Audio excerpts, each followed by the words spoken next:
Hey everyone, ready to get a little weird.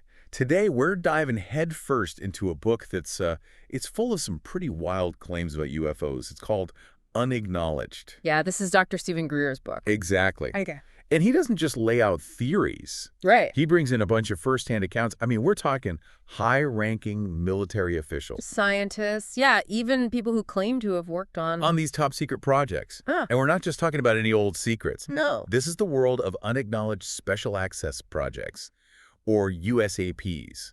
Like super classified files. Totally. Things that most people, even with top-secret clearance... never even hear about them. Exactly. So let's get into it. One story that really jumped out at me, it's about Roswell. Oh, yeah, Roswell. Everyone's heard about Roswell. Right. But in Unacknowledged, we get a new perspective. Greer brings in some pretty compelling testimonies that challenge the whole weather balloon narrative. Yeah, like this guy, Dan Morris. Okay. He was a retired Air Force Master Sergeant. And get this, he says he had this cosmic top-secret clearance. Never even heard of that. Right, like way above the usual levels. And he says this clearance was specifically for dealing with recovered extraterrestrial objects. So we're talking. The real deal. Yeah, wow. He even goes on to say that no U.S. president Not a single one. has ever had this level of access. Pretty crazy, right? Makes you wonder what they're hiding. That's what I was thinking. Yeah. And the details Morris gives about these recovered objects. What kind of details? Well, he says they weren't like anything we have ever built. He even suggests that some of our... Hold on, like our own tech? Yeah, our powerful radar installations, he suggests that they might have messed with the stability of these UFOs. Okay. Potentially, leading to the crash at Roswell. Okay, so if we're taking his word for it, Yeah. the government recovered something truly extraordinary at Roswell. Something beyond, way beyond our current understanding of technology. And they've kept it quiet all this time. That's a huge cover-up. But why? Why go through all that trouble? I think that's the question everyone wants an answer to. Right, like what could be so sensitive So huge. that it has to be buried this deep? Makes you think. It does. Is it about national security? Mm-hmm. Or is there something more to it? Something that really challenges our entire understanding. Of everything. Yeah, of science, of our place in the universe. Our whole reality. Exactly. Yeah. And Greer seems to think it's the latter. He paints this picture of a government that is... obsessed with control. Like they're willing to manipulate information. Suppress technologies. Everything. Just to hold on to their power. So it's not just about Roswell. No.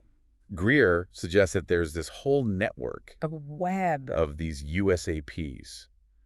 Like hidden programs, dedicated to study. Reverse engineering. All of that, these recovered technologies. So it's a whole shadow world of advanced science and technology. Operating completely outside the rules. Yeah, and oversight. That's kind of terrifying, right? What kind of technologies are we talking about here? Greer dives into some pretty mind-blowing stuff. Oh, yeah. Like what? He talks about zero-point energy. Okay. If you heard about that. I think so, but remind me. It's this theoretical energy field that's everywhere in the universe. Like everywhere. Okay. And if you could tap into it, it would be like limitless clean energy. So like enough to power everything. Yeah. Our homes, our spaceships, everything. That sounds like something out of a movie. Yeah. Is there like any real science behind this zero-point energy thing? It's still theoretical, but there are some things in quantum physics that kind of hint at it. Like, have you ever heard of the Casimir effect? I don't think so. So it's this experiment where you take two metal plates and you put them really, really close together in a vacuum, and there's this force that pushes them together. And physicists think this force might be caused by fluctuations in the zero-point energy field. Okay, so it's not just made up. There's some real science going on there, yeah. So if we could actually tap into this zero-point energy field... It would be revolutionary. Like, imagine a world with endless clean energy. That's incredible. But then why is it being suppressed? I mean, who benefits from keeping this hidden? Greer points the finger at the big players in the current energy system, Big oil. Yeah, the fossil fuel industry. Imagine what would happen to them. Oh, they would. They'd be wiped out. If suddenly there was free, limitless energy available to everyone. It would disrupt everything. Economies, geopolitics, the whole game would change. And all about money, isn't it? It often is. But here's the thing. How do they keep something this big under wraps for so long? I know, right? People talk. And that's where Greer's book takes us down another rabbit hole. He introduces us to all these whistleblowers. Whoa, whistleblowers, like people who actually worked on these secret projects. Yes. People who claim to have seen things they couldn't stay silent about. I mean, that's got to take a lot of guts. They're risking their careers, their reputation, Everything. to get the truth out there. So what kind of stories are they telling? Well, there's this one account that really stuck with me. This guy, Bob. Bob. Yeah. He was a high-ranking security official, and he was allegedly investigating a particularly sensitive project. Something about implantable chip technology. Implantable chips? Like in people? Yes. And you can imagine the implications of that, right? Control. Privacy. That's scary stuff. What happened to this Bob? It's a tragic story. He ended up dead Oh, man. in a supposed car crash that looked very suspicious. So he was silenced. It certainly seems that way. And it makes you wonder how many other people out there Have been silenced. to protect these secrets. And what about the media? Don't they have a role to play in all of this? That's another thing Greer brings up. He believes the media is largely complicit in this whole cover-up. Complicit? How so? Either through direct control by powerful interests. Oh, wow. Or through self-censorship. You know, just dismissing UFO stories as crazy conspiracy theories. So it's like this whole system of control, from the government down to the news we see. Exactly. It's a lot to take in, I know. It's a lot, yeah. But if what Greer is saying is true, how do we break through all of this? Yeah. How do we get to the truth? Well, that's what we'll be exploring in part 2. We're going to dive deeper into Greer's experiences with what he calls, I know this one, Close Encounters of the Fifth Kind. yes, CE5, and his ideas about how we can actually Initiate contact. initiate contact with these extraterrestrial civilizations ourselves. It's really something how Greer connects all this, these alleged cover-ups to something so much bigger. Right, like a whole new era. Of energy, technology, and even like contact with other beings. It's a lot, and it kind of brings us to what Greer calls Close Encounters of the Fifth Kind. CE5 for short. Yeah, CE5. And this is different from just, seeing UFOs. It's about Actively trying to initiate contact. Whoa, that's a big leap. So how does that work? Greer believes that we can use our consciousness. Our consciousness. Okay, hold on. How do you use your consciousness to contact aliens? It's not as simple as it sounds. He suggests that these civilizations might have technologies that can... Like advanced technologies. Yeah, that can detect and respond to focused thought or intention. So it's like we're sending a signal with our minds. Kind of, like tuning into a specific frequency, but with your mind. He believes that with the right techniques... specific techniques, we can create a sort of beacon. And that beacon... Attracts their attention. Exactly. Okay, so we're not building giant antennas or anything. No, it's not about radio waves or anything like that. It's about a mental connection. That's pretty far out there. It is, and it definitely challenges our conventional understanding of how communication works. But you have to admit, it makes a certain kind of sense. If these civilizations can travel across the stars. Who are we to say they haven't mastered forms of communication that we haven't even thought of yet? That's true. But what kind of contact are we talking about? Are people actually meeting these aliens face-to-face during these CE5 events? Not necessarily. Greer describes all sorts of experiences, Oh, like what?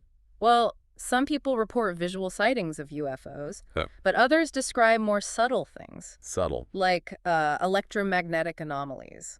Or even just a strong sense of presence, like someone's there, but you can't see them. Okay, so it's not always about these dramatic close encounters. No, it can be a lot more nuanced than that.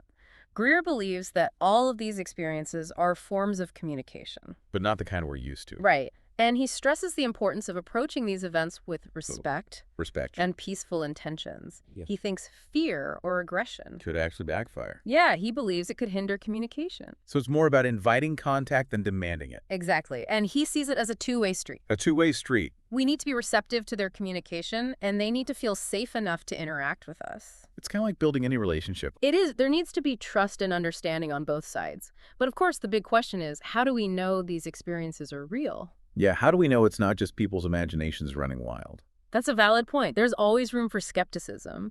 But Greer argues that there's a pattern to these CE5 events. A pattern. A consistency that suggests something more than just coincidence or imagination. And he also points out that many of these experiences are corroborated by multiple witnesses. Multiple people seeing the same thing. Yeah. And sometimes even captured on film or radar. So there's at least some evidence to back up these claims. There is, but for Greer, it's not just about collecting evidence. It's about something more. Yeah, it's about transforming our understanding of consciousness and our place in the universe. Okay, getting deep here. Mm. So he sees CE5 as a way to kind of wake up to a bigger reality Yes, exactly. It's a tool for personal and collective awakening, a way to break free from the limited narratives we've been given. and to embrace a more expansive view of what's possible. I like that, a more expansive view. And it is a pretty radical departure from the way we typically think about aliens. Yeah, it's not about spaceships landing on the White House lawn. Right. It's about something much deeper. But I have to say, there's something really appealing about this idea of using our minds to connect with other intelligent beings, I agree. It feels like a more peaceful approach and maybe even a more ethical one. than blasting radio signals into space and hoping for the best. Right. It's more about creating a dialogue, a connection. And that aligns with Greer's overall message of nonviolence and cooperation. So it's not just about reaching out to them, but about becoming the kind of civilization that they would want to contact. Exactly. It's about raising our consciousness, becoming more aware of our interconnectedness. Not just with each other, but with everything in the universe. That's the key. And I think that's what makes Greer's book so interesting. He's not just presenting these events as isolated incidents. Right, he's tying them all together. He's weaving them into a larger narrative about humanity's future. And our potential to create something better. Exactly. But the big question is, how do we get there? If these powerful forces are working to suppress all of this, how do we break through the wall of secrecy and actually make a change? That's what I want to know. And that's what we'll be exploring in part 3. We're going to delve into Greer's proposed solutions. Oh, the But bet? from full disclosure Yep. to a global movement for conscious evolution. Okay, so we've got this whole hidden world, advanced technologies, the potential for contact, and a need for a major shift in thinking. It's a lot. But how do we actually get from here to the future that Greer talks about? Well, Greer's a big proponent of full disclosure. Get everything out in the open. Full disclosure, like the government just admits everything they know about UFOs. Yeah, everything. Congressional hearings, all the documents, the whole shebang. That's pretty intense. Wouldn't that cause like mass panic or something? That's what a lot of people think, but Greer argues that we as a species are tougher than we think. We've adapted to huge changes before. Think about it. True. But those weren't, aliens. But even aliens, he thinks honesty is better than hiding things, especially something this big.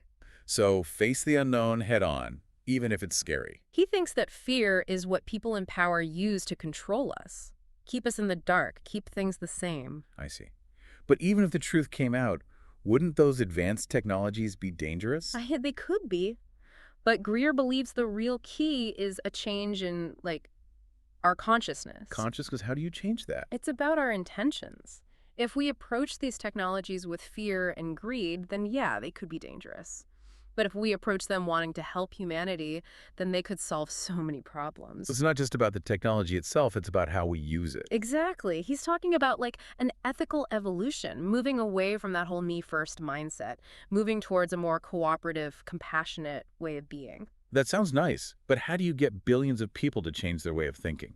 Greer believes it starts with individuals. Practices like meditation, mindfulness, connecting with nature. So inner peace, expanding awareness, that kind of thing. Yes.